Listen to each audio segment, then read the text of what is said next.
Nashik road येथील छत्रपती शिवाजी महाराज पुतळ्यासमोर सोमवारी सकाळी झालेल्या किरकोळ वादाचं रूपांतर हिंसक हल्ल्यात झालं। या घटनेत गोकुळ सुखदेव लोंढे हे गंभीर जखमी झाले। त्यांच्या गळ्यावर धारदार शस्त्राने वार करण्यात आला, मात्र पोलिसांच्या तत्परतेमुळे त्यांना वेळेत उपचार मिळाल्याने त्यांचा जीव वाचला। पोलिसांनी दिलेल्या माहितीनुसार सोमवारी सकाळी सुमारे 11 वाजण्याच्या दरम्यान 3 जण जेवण करून कॉम्प्लेक्स लगत असलेल्या चहाच्या टपरीजवळ बसले होते। बोलता बोलता त्यांच्यात वाद झाला आणि हा वाद इतका विकोपाला गेला की दोघांनी गोकुळ लोंढे यांच्या गळ्यावर मागून धारदार शस्त्राने जोरदार वार केला आणि घटनास्थळावरून पसार झाले।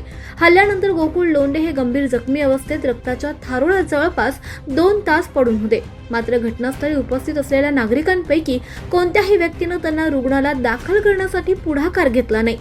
घटनेची माहिती मिळताच पोलीस कर्मचारी विशाल पाटील आणि अरुण गाडेकर यांनी तातडीने घटनास्थळी धाव घेतली।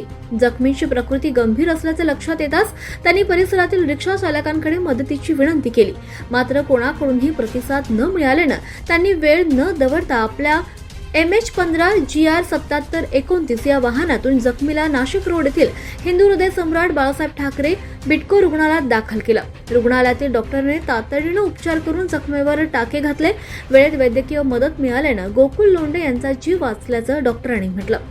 दरम्यान हल्ला करून फरार झालेल्या दोन्ही संशयितांचा नाशिक रोड पोलीस शोध घेत असून हल्ल्यामागील नेमकं कारण काय याचा तपास सुरू आहे। वरिष्ठ पोलीस निरीक्षक जितेंद्र सपकाळे यांच्या मार्गदर्शनाखाली पुढील तपास सुरू आहे।